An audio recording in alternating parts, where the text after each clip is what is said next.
Hello everyone, this is the first class on NCERT Class 6 Polity, and we are going to start with Chapter 1, Understanding Diversity. And yes guys, at the end of the explanation of this chapter, you would get few MCQ questions from where you could check your understanding level.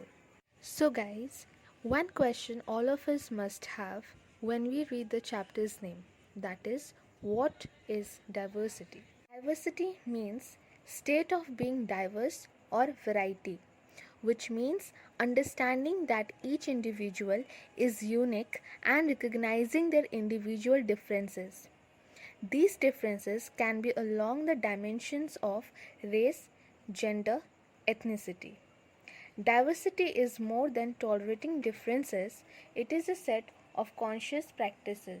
समझना हर एक individual की uniqueness को, यानी हर एक इंसान एक दूसरे से अलग है, उनमें कुछ खासियत है, तो इस यूनिकनेस को समझना, रिकॉग्नाइज करना हर एक इंडिविजुअल की डिफरेंसेस को। हम सब एक दूसरे से बहुत अलग है, तो हर डिफरेंसेस को समझना, देखना, परखना, ठीक है, ये है। फिर ये डिफरेंसेस में इंक्लूड होते हैं हमारा रेस, कल्चर, एथनिसिटी और भी बहुत कुछ है। सो डाइवर्सिटी हमारा बस टॉलरेट करना ही नहीं है डिफरेंसेस को, लेकिन इससे भी बढ़ के है। It is a set of conscious practice. Okay, conscious practice मतलब अप्रिशिएट करना, रिस्पेक्ट करना, अंडरस्टैंड करना उस डिफरेंसेस को, उस यूनिकनेस को, ठीक है, जिसमें इंक्लूड होते हैं point number 1, understanding and appreciating the interdependence of humanity, cultures and the natural environment. समझना और अप्रिशिएट करना ह्यूमैनिटी की इंटरडिपेंडेंस को, कल्चर्स को और नेचुरल एनवायरनमेंट को। Point 2, exercising mutual respect for qualities and experiences that are different from our own. Mutual respect करना, एक दूसरे की रिस्पेक्ट करना, उनकी क्वालिटीज़ को और उनके एक्सपीरियंसेस को, अपने अपने फील्ड में, अपने अपने काम में उनको जो एक्सपीरियंस है, हमें जो एक्सपीरियंस है, एक दूसरे को रिस्पेक्ट करना, ये है। Third point, understanding that diversity includes not only way of being but also way of knowing. समझना, डाइवर्सिटी का मतलब सिर्फ ये नहीं कि उस तरह होना, लेकिन उस तरह समझ। Fourth point, understanding that personal, cultural and institutionalised discrimination shapes and provides privileges for some while creating and nurturing disadvantages for others. यानी कि अंडरस्टैंड करना हर एक इंसान की पर्सनल, कल्चरल और इंस्टीट्यूशंस में जो डिस्क्रिमिनेशन होती है वो किसी किसी को प्रिविलेज करती है, लेकिन ज़्यादातर वो क्या करती है, नर्चर करती है, क्या करती है, उसे डिसएडवांटेजेस प्रोवाइड करती है, यानी कि उन्हें इन्फीरियर फील करवाती है अगर हम वहाँ पे भेदभाव करना शुरू करें तो। Fifth point, forging alliances across diversity so that we can work together to destroy all forms of discrimination. Forging यानी कि स्ट्रॉन्ग या फिर सक्सेसफुल, और अलायंसेस का मतलब बॉन्ड, तो स्ट्रॉन्ग या फिर सक्सेसफुल बॉन्ड अक्रॉस डाइवर्सिटी, इतनी जो डाइवर्सिटी है यहाँ पे एक एकदम स्ट्रॉन्ग बॉन्ड क्रिएट करना, ताकि हम सब मिल के एक साथ काम कर सके और जितनी भी डिस्क्रिमिनेशन है उन सबको दूर हटा सके। क्लियर? अब हमारा दूसरा टॉपिक है डाइवर्सिटी इन इंडिया, लेकिन टॉपिक को स्टार्ट करने से पहले मैं आप सबको रिक्वेस्ट करूंगी कि अगर आपको अभी तक ये वीडियो पसंद आया है तो लाइक और चैनल को सब्सक्राइब कर दीजिए, ताकि ऐसी कई वीडियोस आप लोगों के लिए ला सकूं। और अगर आप स्कूल स्टूडेंट्स हैं या अगर आप कोई कॉम्पिटिटिव लेवल एग्ज़ाम्स के लिए प्रिपेयर कर रहे हो, जैसे कि state level, central level and UPSC जैसे एग्ज़ाम्स के लिए, तो वीडियोस को देखते रहना एंड तक, तो आपकी कॉन्सेप्ट्स क्लियर हो जाए। तो आइए देखते हैं इस टॉपिक में क्या है। India is a country of many diversities. We speak different languages, have various types of food, celebrate different festivals, practice different religions. But actually, if you think about it, we do many things that are similar, except that we do them in different ways. यानी कि India एक ऐसा country है जहाँ पे कई तरह की डाइवर्सिटीज़ है, जहाँ हम अलग अलग तरह की लैंग्वेजेस से बात करते हैं, वेरियस टाइप की फूड्स है, अलग अलग टाइप की फेस्टिवल्स हम लोग प्रैक्टिस करते हैं और अलग अलग तरह की रिलीजन्स को भी प्रैक्टिस करते हैं। लेकिन अगर आप ये सब के बारे में अगर आप सोचोगे तो आपको पता चलेगा कि हम जो ये सब सेलिब्रेट करते हैं, इतने सारे लैंग्वेज है, इतने सारे फूड है, सेलिब्रेट जो करते हैं हम इतने सारे फेस्टिवल्स, वो कहीं ना कहीं एक दूसरे से सिमिलर है।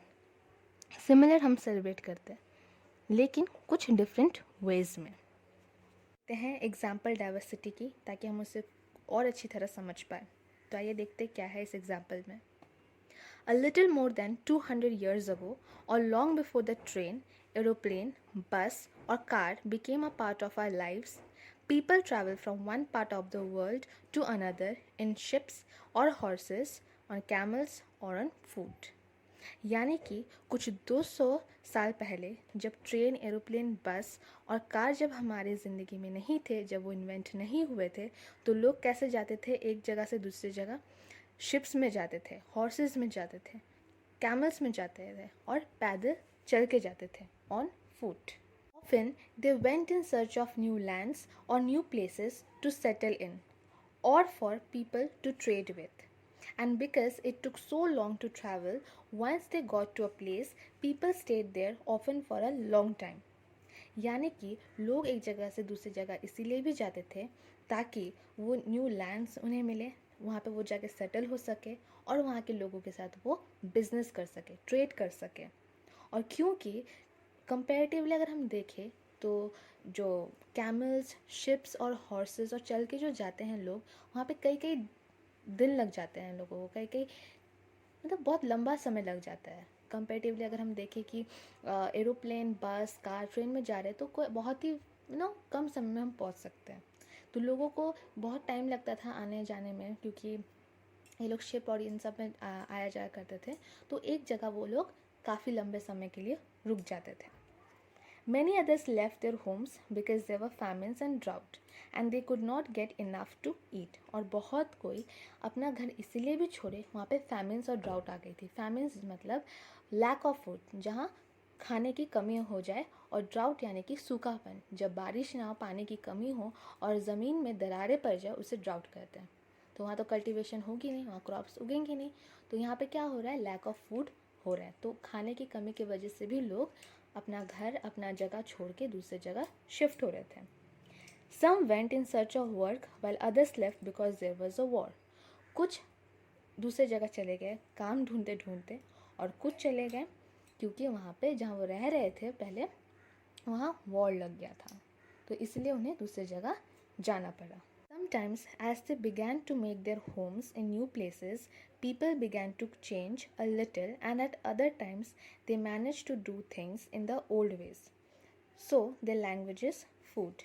यानी कि कुछ कुछ समय में जो लोग हैं, जो न्यू न्यू जगह में जाके सेटल हो रहे हैं, वो खुद को उस जगह के इन्वायरमेंट के हिसाब से, वहाँ पे जो लैंग्वेजेस, जो फूड, जो हैबिट्स है, उस हिसाब से खुद को चेंज कर रहे थे. लेकिन कई कई जगह में ये ऐसा भी था कि वो अपना पहले जैसे रहते थे ओल्ड वे में वैसे ही रह रहे हैं, विद द लैंग्वेज, अपना भाषा के हिसाब से और फूड के हिसाब से भी. क्योंकि अगर हम एक जगह से दूसरी जगह जा रहे हैं तो यहाँ पे हम कुछ और खा रहे हैं, वहाँ का फूड हैबिट्स जो है, वहाँ का स्टेट, वहाँ पे कल्चर, वहाँ का लैंग्वेज, वहाँ का रहने रहने का ढंग, तो सब कुछ डिफरेंट है, हर जगह डिफरेंट है. तो अपने आप को वहाँ पे लोग चेंज कर रहे हैं, उस इन्वायरमेंट के साथ चेंज कर रहे हैं. और कई कई लोग उसी वे में रह रहे जैसे वो रह रहे थे, खुद को चेंज नहीं कर रहे. Music, religions became a mix of the old and the new, and out of this intermixing of cultures came something new and different. यानी कि म्यूज़िक और रिलीजन जो है, यहाँ से जो लोग जा रहे थे, वहाँ का जो लोग हैं वहाँ पे डिफरेंट है. म्यूज़िक, लैंग्वेज, फूड, रिलीजन, और यहाँ से जो लोग जा रहे हैं इनका कुछ डिफरेंट है. तो वहाँ का और यहाँ का जो है मिक्स हो रहा था, ओल्ड एंड न्यू में. तो उससे क्या हो रहा था? इंटरमिक्सिंग ऑफ कल्चर हो जा रहा था, जिससे कुछ नया इन्वेंट हो रहा था, न्यू एंड डिफरेंट. जो अब डिफरेंट जनरेशन है, जो अलग जनरेशन है, जो उनके बाद अपकमिंग जो है, उनमें चेंजेस आ रहे थे कि उसका और इसका दोनों का मिक्स आ रहा था. बिकॉज वो लोग इतने सारे कल्चर्स, इतने सारे डाइवर्सिटी के बीच रह रहे थे, जन्म हुए, ग्रो हुए. ठीक है. History of many places shows us how many different cultural influences have helped to shape life and culture there. These regions became very diverse because of the unique histories. अगर हम हिस्ट्री में भी देखें, कई कई जगहों में, कई कई प्लेसेस में हर रूलर का अपना अपना कल्चर हो रहा था और अपना अपना सब वो लोग इन्फ्लुएंस दे के जा रहे थे लोगों को, ताकि उस हिसाब से लोगों ने अपना लाइफ को शेप किया, अपना कल्चर को शेप किया। और ये जो रिलीजन्स है इस बड़े से डाइवर्स का एक एक यूनिक सा हिस्ट्री, एक यूनिक सा पार्ट बन के रह गया। Similarly, diversity also comes about when people adapt their lives to the geographical area in which they live. For example, living near the sea is quite different for living in the mountainous regions. तो अब क्या होता है, diversity जो है ये भी है कि अगर हम लोग जहाँ रह रहे हैं, जिस जोग्राफिकल लोकेशन में रह रहे हैं, उस हिसाब से खुद को चेंज करना। जैसे कि अगर जो लोग सी के आसपास रह रहे हैं उनका रहने का ढंग अलग होता है, और जो माउंटेन में रहते हैं कंपैरेटिवली उनका डिफरेंट होता है। क्लियर? जो सी के वहाँ रहते हैं वो क्या करते हैं, मेनली फिशिंग होता है एंड थिंग्स लाइक दैट, और जो माउंटेन एरियाज़ के वहाँ पे जाते हैं उनका कल्टिवेशन हो सकता है। Clear? So guys, one question all of us must have when we read the chapter's name, that is, what is diversity? Not only do people have different clothing and eating habits, but even the kinds of work they do are different. In cities, it is often easy to forget how closely people's lives are tied to their physical surroundings. This is because in the city, people seldom grow their own vegetables and grain. Instead, they depend on the market to buy all the food and other goods that they need. यानी कि सिर्फ clothing या पहनावा में और eating habits में, खाने की जो हैबिट है, बस इसमें डिफरेंसेस नहीं, लेकिन जो काम हम करते हैं, लाइक जैसे कि कोई फार्मर होता है, कोई हर्डर होता है, तो उसमें भी जो है उन डिफरेंसेस को भी जो है डाइवर्सिटी के अंदर देखा जाता है।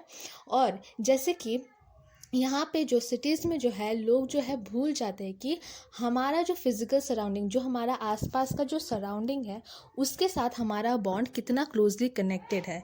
जैसे हमारा यहाँ पे जो वेजिटेबल्स और फ्रूट्स जो है वो हम मार्केट से लाने में डिपेंड करते हैं, ना ही खुद से ग्रो करने में। लेकिन सपोज़ जो विलेजेस में रहते हैं, जो रूरल एरियाज़ में रहते हैं, वो अपना क्रॉप्स, अपना ग्रेन्स, अपना वेजिटेबल फ्रूट्स वो खुद ग्रो करने का रखते हैं। Clear? Move on to another topic which is unity in diversity. तो यूनिटी इन डाइवर्सिटी का मतलब है कि एक साथ है हम, इतना सारा डिफरेंसेस, इतना सारा डाइवर्सिटी के बावजूद भी। डाइवर्सिटी हमारा यहाँ पे रिलीजन में है, फूड में है, कल्चर में है, लैंग्वेज में है, ethnicity, gender and so on and so forth. तो इतना सारा डाइवर्सिटी के बावजूद भी इंडिया एक ऐसा कंट्री है जहाँ पे लोग यूनिटी के साथ रहते हैं, जहाँ पे सब एक साथ रहते हैं मिलजुल के। There is a phrase called Hindu, Muslim, Sikh, Isai, सब आपस में भाई भाई। I think this is completely appropriate for a country like India, जहाँ हम सब एक दूसरे के साथ मिलजुल के रहते हैं with so many diverse cultures, religion, food and things like that. Okay, now let us see what is there in this topic. India's diversity has always been recognized as a source of its strength. India का जो इतना बड़ा diversity है, इसको हमेशा कैसे देखा गया है, उसकी स्ट्रेंथ बोल के देखा गया, उसका ताकत मान के देखा गया है। When the British ruled India, women and men from different cultural, religious and regional backgrounds came together to oppose them. जब ब्रिटिश इंडिया को रूल कर रहे थे, वहाँ के जो वुमेन और मेन है ऑफ ब्रिटिशर्स, वो लोग क्या किए, जो डिफरेंट डिफरेंट कल्चर्स, रिलीजियस और रीजनल बैकग्राउंड से आ रहे थे, वो लोग साथ में आके इंडिया का जो यूनिटी है इंडियन को, उसको अपोज कर रहे थे, उनको अगेंस्ट जा रहे थे वो लोग। लेकिन इंडियाज फ्रीडम मूवमेंट है thousand of people of different backgrounds in it. लेकिन इंडिया का जो फ्रीडम मूवमेंट था, जहाँ पे अलग अलग लीडर्स थे और अलग अलग लोग थे जो कि अलग अलग बैकग्राउंड से आए थे, अलग अलग डाइवर्स बैकग्राउंड से आए थे, they work together to decide joint actions. वो लोग साथ में आके एक साथ एकजुट होके यहाँ पे उन लोगों ने डिसाइड किया, उन लोगों ने हर डिसीजंस लिया एक्शंस के खिलाफ, and they went to jail together. वो लोग जेल भी है साथ में गए थे, and they found different ways to oppose the British. और वो लोग अलग अलग तरीके निकाले ताकि वो भी ब्रिटिश के अगेंस्ट जा सके। Interestingly, the British thought they would divide Indians because they were so different. लेकिन इंटरेस्टिंगली ब्रिटिश लोग ने क्या किया, वो लोगों ने सोचा कि इंडियंस को डिवाइड करे और उन्हें रूल करे डिफरेंट वे में। यानी कि वो लोग क्या चीज़ में मानते थे, डिवाइड एंड रूल थ्योरी पे मानते थे, and they continue to rule them. और वो लोग क्या सोचे थे कि ऐसे डिवाइड करके उन लोग कंटिन्यू करें, उनका जो रूल है इंडियंस पे कंटिन्यू करें. But the people showed how they could be different and yet be united in their battle against British. लेकिन लोगों ने दिखा दिया कि वो लोग कितना अलग हो सकते हैं, कितना एक हो सकते हैं, कितना यूनाइटेड हो सके ब्रिटिश के अगेंस्ट जाने में, ब्रिटिश के अगेंस्ट वॉर के लिए. वो लोग कितना यूनिटी में बिलीव करके, यूनिटी में रह के उन्हें यहाँ से हटा सके. और वो लोग ये काम एंड में किया भी है. Right. We have a song जो हमें एग्जामिनेशन पॉइंट ऑफ व्यू से नहीं है, but just for your general understanding मैंने ये क्लिप इंक्लूड कर दिया है, आप देख लीजिए. ये जो सॉन्ग है जालियनवाला बाग मैस्करे, ये जो इंसिडेंट हुआ था अमृतसर में, उसके बाद ये सॉन्ग को गाया गया है. तो देखते हैं इसमें क्या है. Don't forget the days of blood, O friend, in the midst of your happiness remember to shed a tear for us. The hunter was torn away every single flower. Do plant a flower in the desert garden, dear friend. Having fallen to bullets, we slept in Jallianwala Bagh. Do light a lamp on this lonely grave, O friend. The blood of Hindus and Muslims flow together today. Do soak your robe in this river of blood, dear friend. Some rot in jails while others lie in their graves. Do shed a few tears for them, O friend. Okay. तो ये song किसने गाया था? Indian peoples theatre association, जो कि IPTA ने इस song को गाया था after the incident called Jallianwala Bagh massacre. And ये जो मैस्करे कहाँ टुक प्लेस इन अमृतसर, जहाँ पे ब्रिटिश जनरल ओपन फायर. ठीक है. अचानक से आके उसकी जितनी भी आर्मी है अचानक से एंटर करके उस गार्डन में, जाने वाला बाग इज़ अ गार्डन, उसमें एंटर करके वहाँ पे लोग कुछ they were doing. So people were they were in group, so they just opened fire in a large group of unarmed peaceful people, killing many and wounding even more. तो अचानक से जो है दे स्टार्टेड शूटिंग लोगों को बिना बोले. ठीक है. तो वहाँ पे पीसफुली पीपल थे, लेकिन they started firing on them. तो बहुत जन को क्या हो गया, वुंड हो गया, बहुत जन मर गया, बहुत जन को चोट लग गया, they were wounded. So men and women, उसमें मेन भी थे, विमेन भी थे, हिंदूज भी थे, Sikhs were there and Muslims were also there, rich भी थे, पीपल पुअर भी थे. सो दे ऑल गैदर्ड, वो लोग सब इकट्ठा होकर प्रोटेस्ट किए ब्रिटिश के खिलाफ. ठीक है, बिकॉज ऑफ दिस इंसिडेंट. और ये जो सॉन्ग है, this song was composed and sung to honour the memory of those brave people. ठीक है. तो यहाँ पे जो है ये सॉन्ग जो है इसलिए यहाँ पे बोला गया है बिकॉज जो भी यहाँ पे डेथ हुआ, जिसको भी चोट लगा है, वो ब्रेव लोगों के लिए जिन्होंने इसको फेस किया है. ठीक है. And these people of this Hindu, Muslim, Sikh, men, women, rich, poor, all of them, they all gathered together against the British because of this incident that took place because of them. Okay, because of the British general. Songs and symbols that emerged during the freedom struggle serve as a constant reminder for our country's rich tradition of respect for diversity. जो songs और symbols जो उस time discover हुए थे, जो इस freedom struggle के time, तो वो क्या करता है, कंट्री का जो है ट्रेडिशन और डाइवर्सिटी को रिस्पेक्ट करने के लिए, उसको और बूस्ट करने के लिए ये सॉन्ग और सिम्बल ने काम किया था. Do you know the story of the Indian flag? आपको पता है क्या ये इंडियन फ्लैग का स्टोरी कैसा आया है, ये कैसे इंडियन फ्लैग एग्जिस्ट हुआ है? It was used as a symbol of protest against the British by people everywhere. ये जो फ्लैग है हमारा, वो क्या चीज़ का सिंबल था? ब्रिटिश के अगेंस्ट जो है हर जगह ये काम आया था जब लोगों ने प्रोटेस्ट किया था. In his book the discovery of India, Jawaharlal Nehru says that Indian unity is not something imposed from the outside, but rather it was something deeper and within its fold.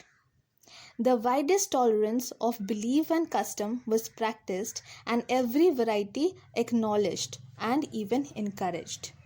यानी कि डिस्कवरी ऑफ इंडिया जो है, जवाहरलाल नेहरू ने इस book को लिखा है, जिसमें वो कहते हैं कि इंडिया का जो यूनिट है ऐसा नहीं है, उनका यूनिटी, जो बाहर से लोग आके उन पे ज़बरदस्ती इम्पोज कर दे, ज़बरदस्ती उन्हें कहे कि इसे फॉलो करें, लेकिन इससे वो बढ़ के है, ये वो खुद में है इंडियंस के अंदर, with in its fold. Clear? तो ये जो है इसका जो वाइडेस्ट टॉलरेंस जो है, जो इसकी जो बिलीफ है, इसकी जो कस्टम्स है, ये प्रैक्टिस किया गया था, और इसकी जो वैरायटी है इसको जाना गया था, एक्नॉलेज किया गया था, और इसको इनकरेज भी किया गया था लोगों के द्वारा। It was Nehru who coin the phrase unity in diversity. तो जवाहरलाल नेहरू ने कॉइन किया था इस नाम को, यूनिटी इन डाइवर्सिटी। हम कहते हैं यूनिटी इन डाइवर्सिटी, तो यूनिटी इन डाइवर्सिटी किसने लाया था इस फ्रेज को? जवाहरलाल नेहरू ने, टू डिस्क्राइब द कंट्री, ताकि हमारा कंट्री को डिस्क्राइब कर सके। ठीक है, तो अगर आप कहीं सुनते हैं यूनिटी इन डाइवर्सिटी, तो नेम शुड स्ट्राइक की India. India is a place where we have unity in diversity, and which is coined by Jawaharlal Nehru. Now we have something in a blue thing, which is something called India's national anthem. जो हमारा national anthem है, किसने compose किया था? रविंद्रनाथ टैगोर ने। Is another expression of the unity of India. तो ये एक अलग एक्सप्रेशन है, ये अलग वे है हमारा यूनिटी को नेशनल एंथम के द्वारा बताने का। तो रविंद्रनाथ टैगोर ने जिसे कंपोज किया था। In what way does the national anthem describes this unity? तो क्या आपको पता है ये एंथम जो है कैसे हमारा यूनिटी को डिस्क्राइब करता है? So if you know then let me know in the comment sections, and now you have few MCQ questions to check your understanding level, which will be in a time of 5 seconds. So you just check it, and if you like the video till now, do not forget to like and subscribe to my channel. So here you go with the MCQ questions.